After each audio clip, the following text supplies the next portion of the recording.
He was rich, broken, and out of options. Then a woman with worn sneakers and no fancy resume did what no one else could. You ever sit across from someone and just know they're not what you expected, but somehow exactly what you needed? That's what was running through Grant Hollow's head as he stared across the dining room table at the woman who might become his son's next caretaker. Her name was Monica Ray, 46 years old. She wore a faded blue sweatshirt, gray joggers, and a pair of shoes that had clearly seen better days. Nothing about her screamed professional nanny.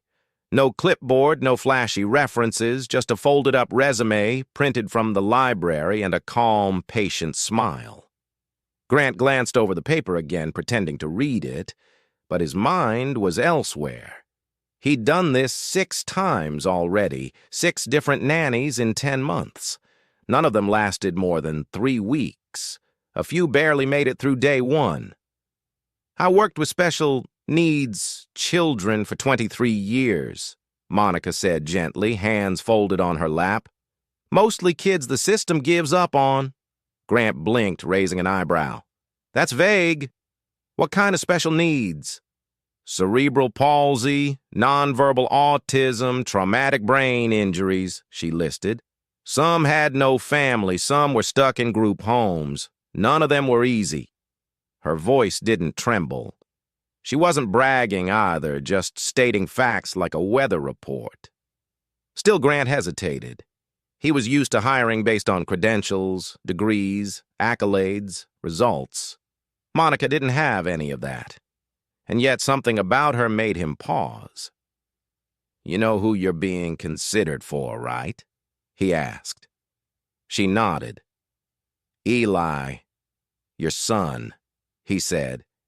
He's 7, nonverbal, needs a walker, doesn't trust people, and he bites sometimes. Monica gave a soft chuckle. Biters don't scare me. A boy who bites is just trying to say something no one's hearing. That stopped Grant cold. Not because it was profound, but because it was true. Eli had been trying to say something, but Grant didn't know what, and honestly hadn't had the time to figure it out. His startup in Palo Alto was finally making waves, and investors were breathing down his neck. Since his wife Kelly died 2 years ago, every part of his life had been held together with duct tape and coffee. He stared at Monica, wondering what made her so calm. Maybe it was the crow's feet at the corners of her eyes, or the way she sat so like she wasn't in a rush to impress him. Whatever it was, it put him on edge. You don't seem like you're here for the money, he muttered. I'm not. Grant raised an eyebrow. So, why are you here? Monica's eyes drifted to the hallway where a low metallic squeak echoed. Eli's walker. The boy had woken up from his nap. Monica didn't flinch. She just said, quietly, because I remember what it's like to be invisible. And I don't want him to feel that way. That was the first moment Grant didn't know what to say. He looked down at the table, then at the hallway, then back at her. You start Monday. But Grant still had no idea what he was inviting into his home and into his son's world. Monday morning came with the usual chaos, emails buzzing, a missed Zoom meeting, and Eli refusing to eat breakfast again. Grant stood in the kitchen, shirt half tucked, eyes darting between his phone and his son, who sat in silence, slowly rocking back and forth in his chair. The knock on the door came right on time. 3 soft taps. Grant didn't even have to look. He knew it was her.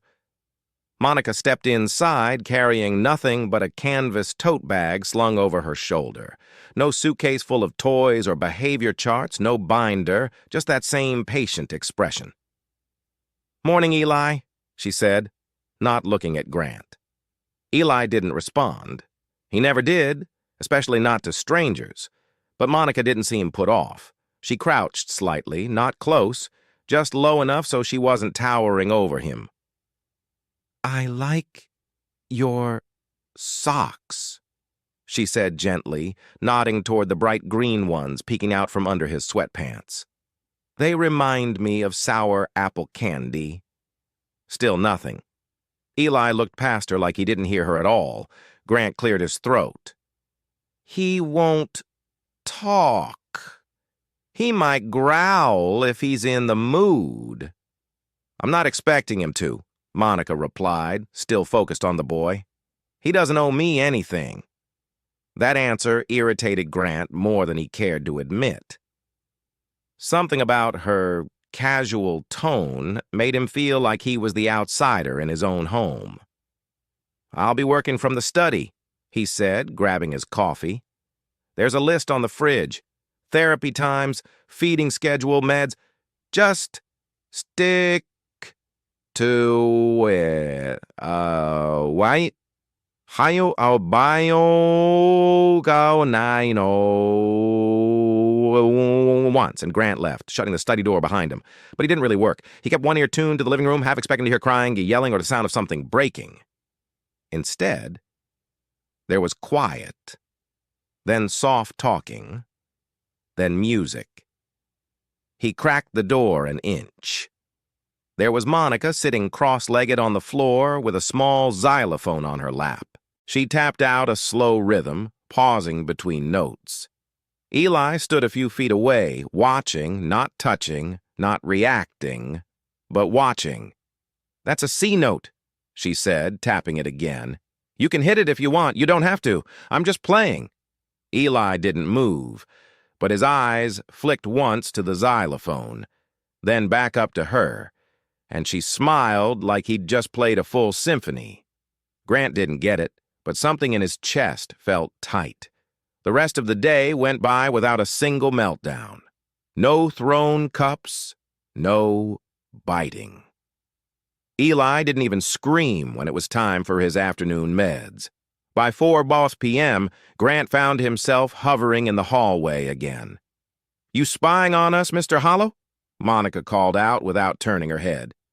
Grant stepped into the room, a little embarrassed. "Just making sure everything's okay." "Everything's fine," she said, then added, "He ate all his applesauce. Even let me brush his hair. Not bad for day one." Grant blinked. "He never lets anyone brush his hair." Monica shrugged. "Maybe no one asked nicely." But this wasn't just about a good first day. Something deeper had started, and Grant wasn't ready to admit how much that scared him. By the end of the first week, Monica had made herself a quiet fixture in the Hollow household.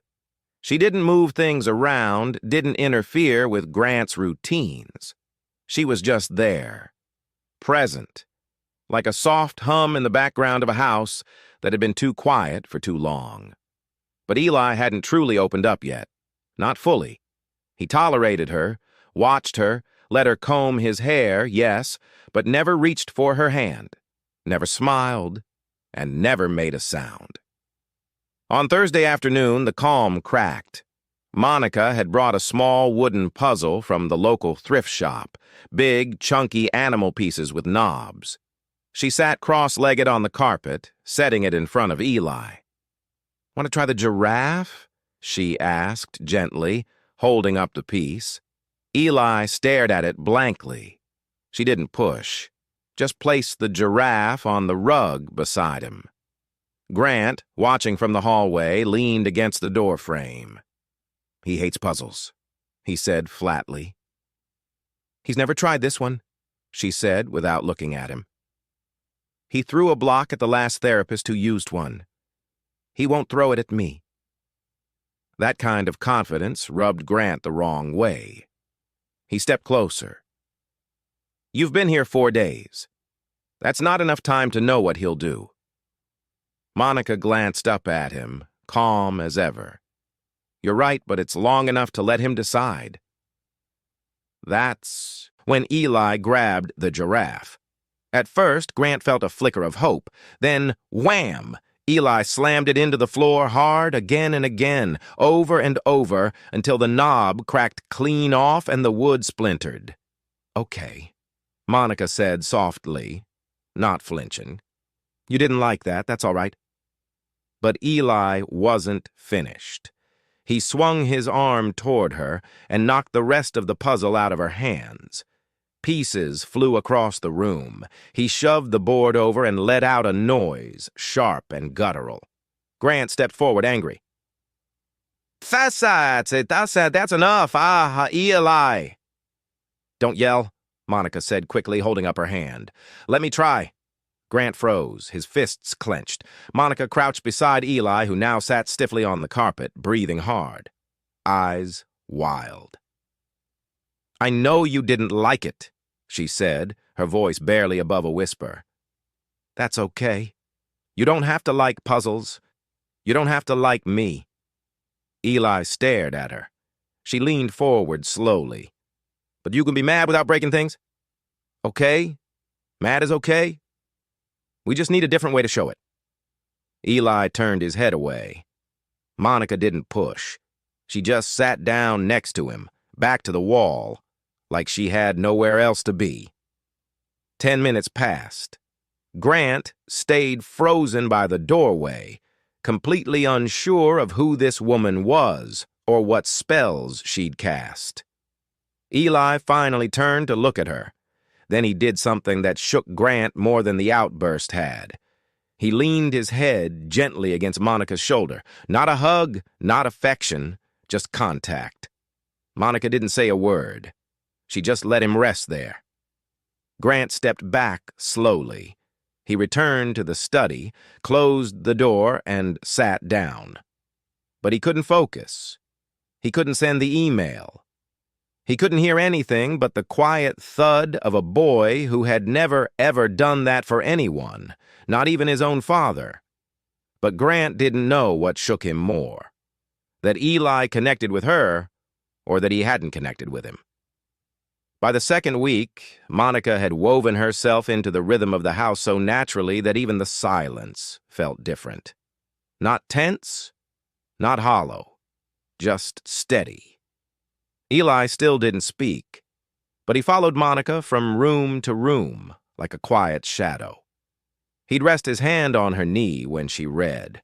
He'd scoot his chair a few inches closer during meals, small things, tiny cracks in the walls he had built around himself.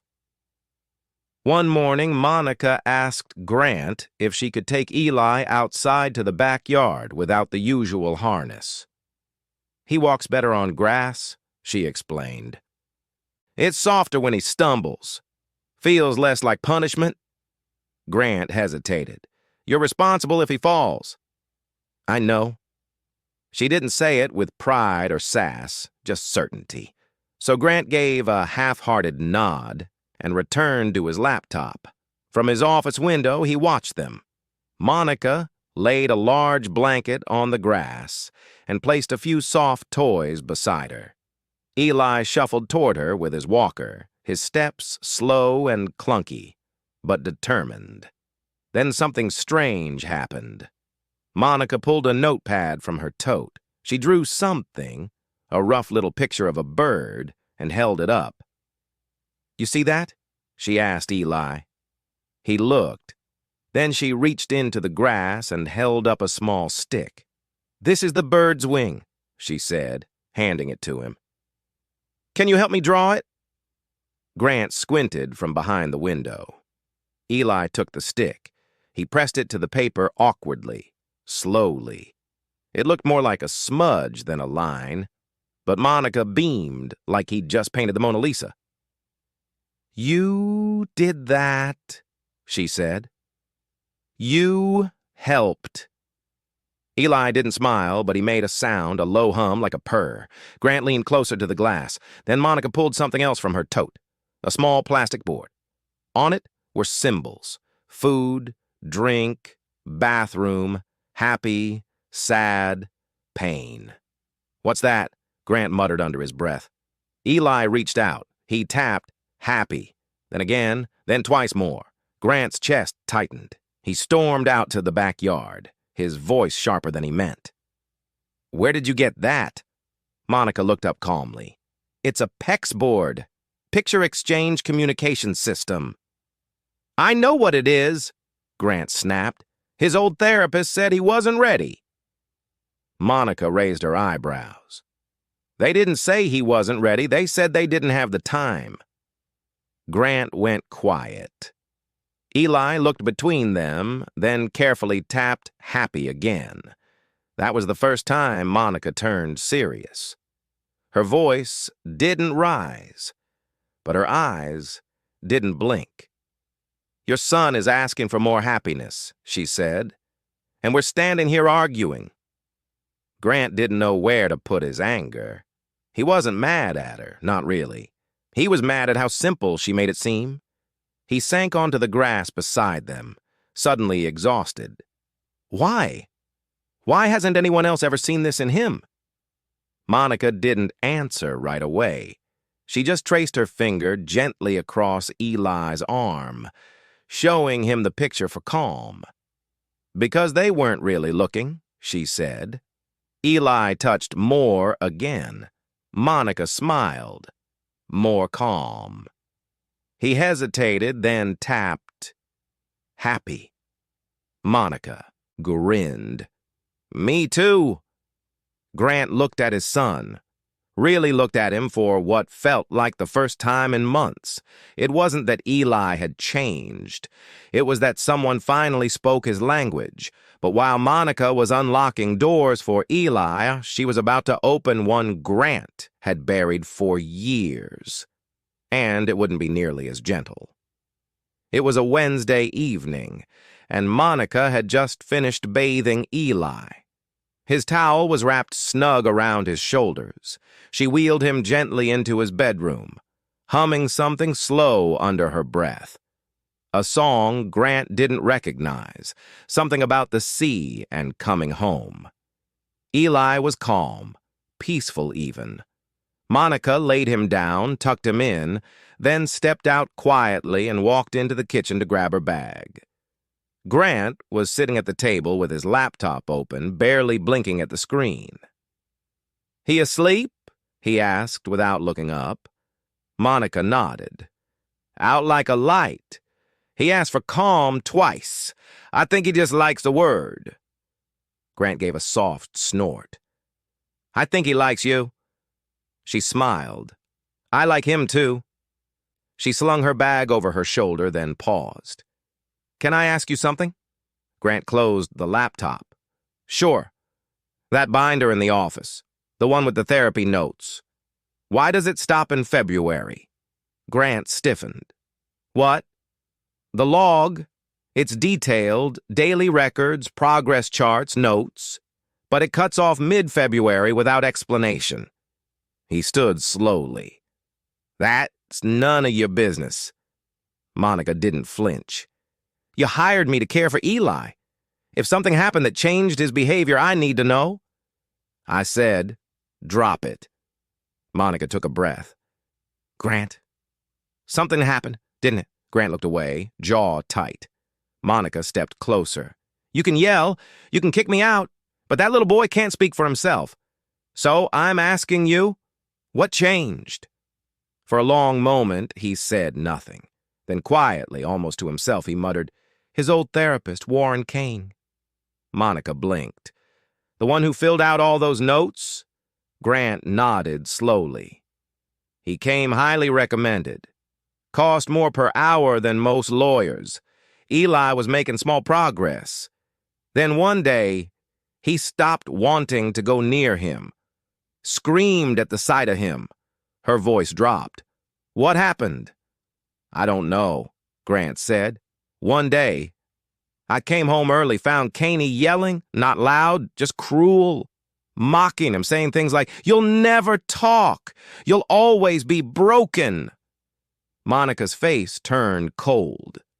I fired him on the spot, Grant continued. Tried to report it, but he disappeared, shut down his practice, vanished. She sat down slowly. And you didn't tell Eli's new therapists?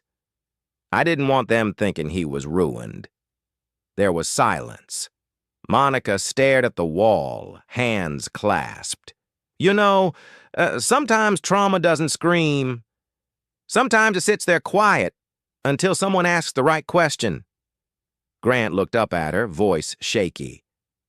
I didn't want to admit I failed him. Monica's tone was gentle but firm. You didn't fail him by hiring the wrong person. You failed him by staying silent about it. He nodded, eyes glassy. I thought the money could fix it. That if I gave him the best doctors, the best gear, I could undo what happened. She looked him in the eye.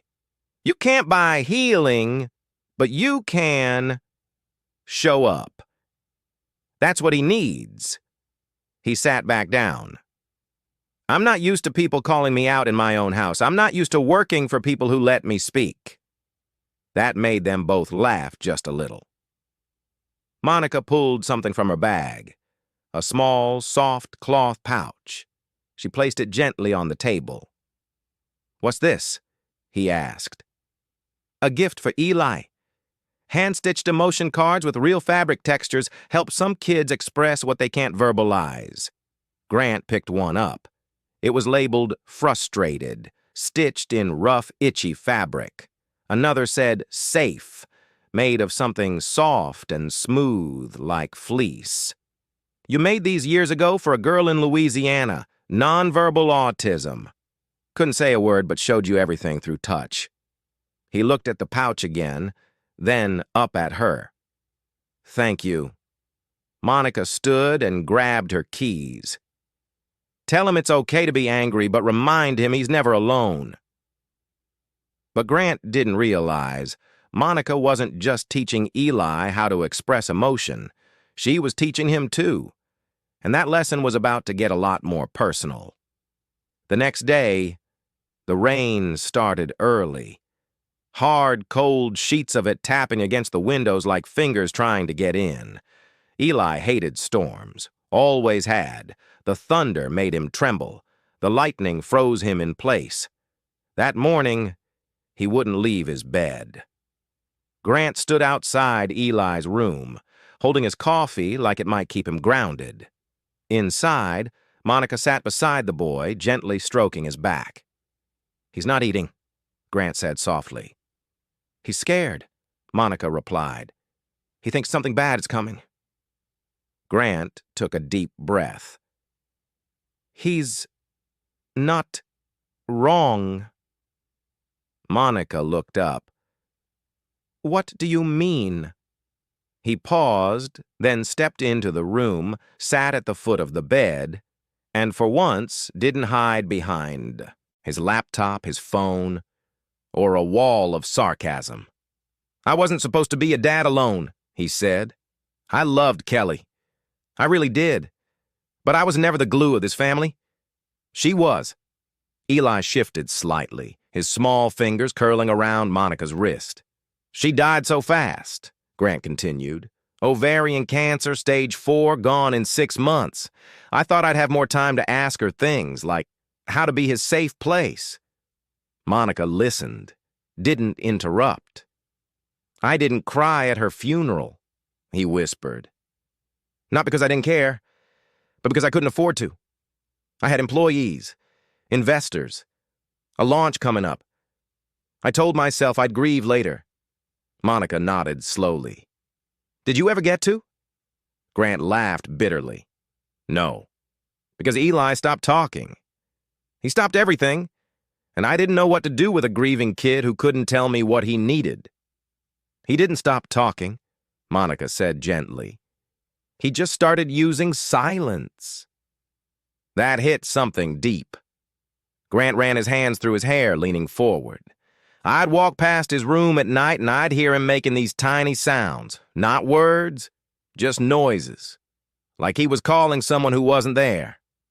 Monica's voice was quiet. He was calling her. Grant swallowed hard. He used to sleep on her chest, he murmured. Every night, that's the only time he was calm. I'd find them like that in the mornings, her arms around him, his fingers tangled in her hair. Neither of them spoke for a long moment. Then Monica said, "You know, when I was 9, my mother went to prison. She was caught with pills that weren't hers. I never saw her again." Grant looked up. Monica kept her eyes on Eli. "I bounced through 6 different homes, different rules, different smells.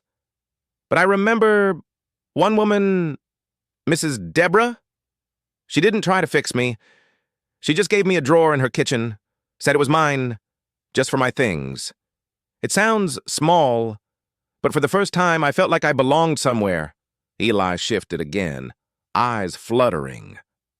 "I came back to kids' wide open in him."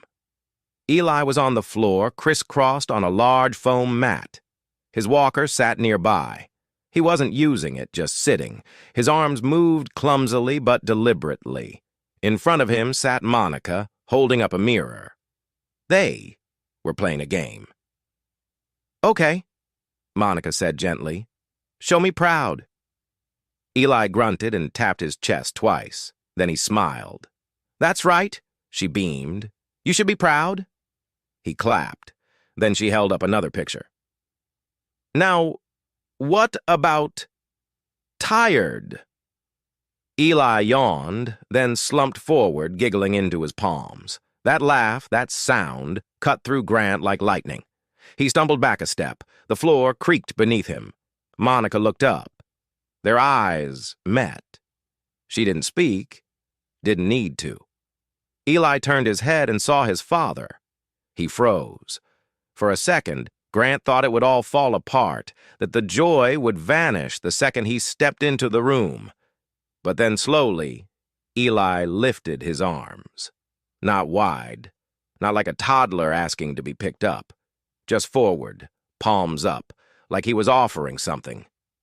"Grant stepped like him because I know what it's like to feel like no one's coming for you," Monica whispered. "To think you're too hard, too broken." Grant stared at her, eyes red now. "You're not broken," she smiled. "Neither is he." He turned to Eli. "Do you think he remembers her? Really remembers her?" Monica nodded. "Not with words, but in ways that matter."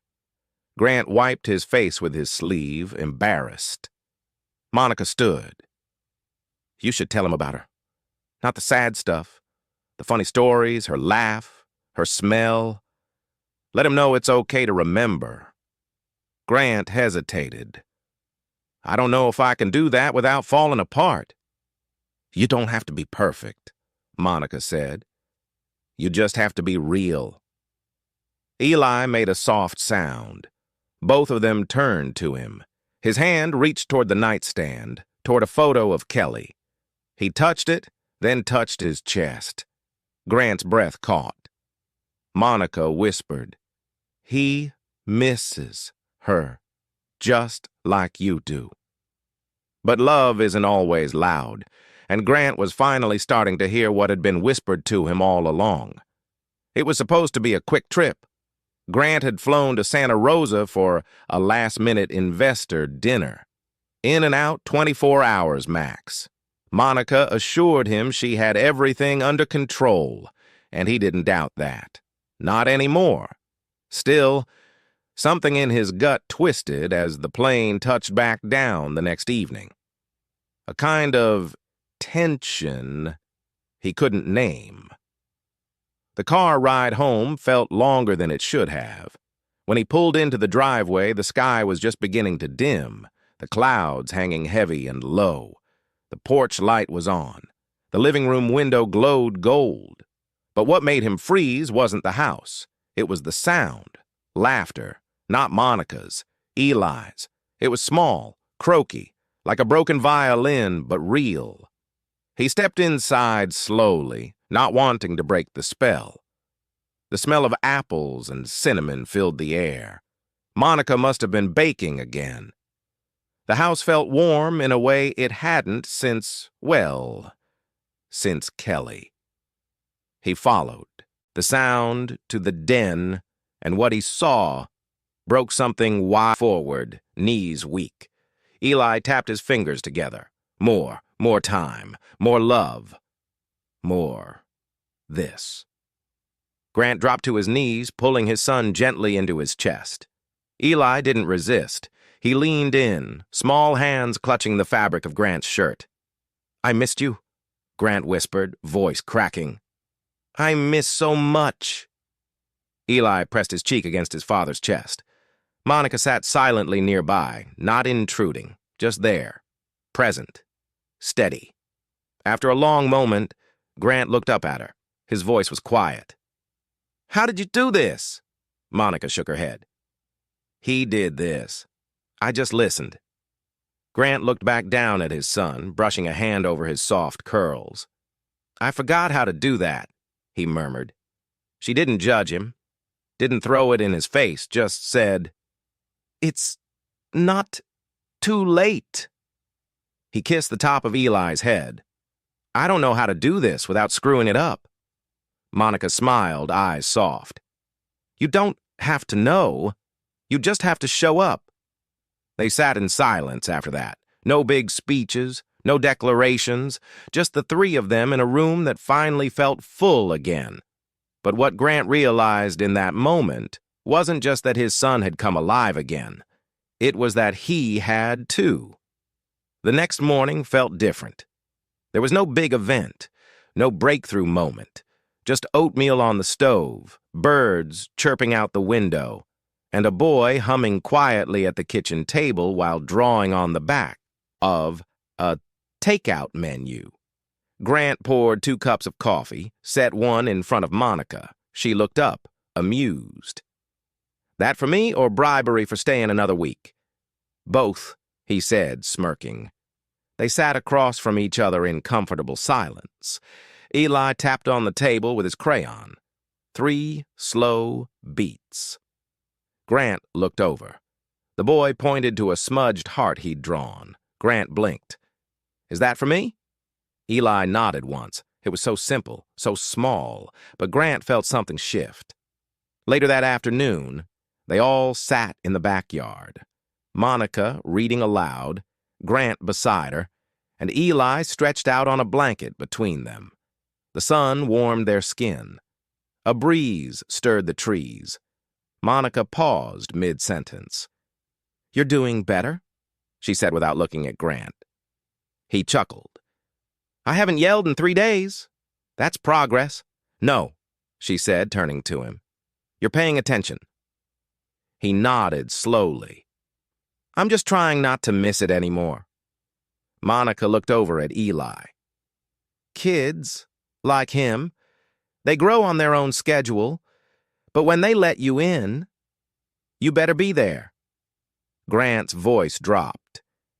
"Thank you for seeing him when I couldn't." She tilted her head. "You were grieving. Doesn't make you blind. Just buried." He took a deep breath. "I want you to stay. Not just as a nanny, as part of this, whatever this is."